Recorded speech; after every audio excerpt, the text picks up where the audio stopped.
তোমার দরবার হাত তুলেছি, আল্লাহ গুনার বোঝা মাথায় করে তোমার দরবার হাত তুলেছি।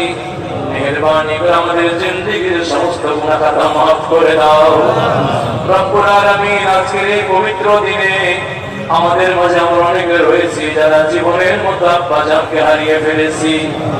অনেকেই বাড়ি গিয়া দরজায় দাঁড়ায়া একটিবারের জন্য মাকে মা বলে ডাকতে পারি না।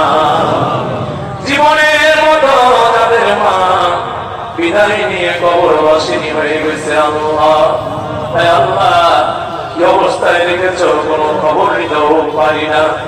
রব্বুল আলামিন, তোমার কাছে আমাদের ফরিয়াদ, আমাদের মাঝে যাদের বাপ মা দুনিয়া থেকে বিদায় নিয়ে কবরবাসী হয়ে গেছে, আল্লাহ বাপ মার কবর গুলাকে জান্নাত বানায়া দাও। আল্লাহ তাদের জীবনের গুনাহ খাতা মাফ করে দাও।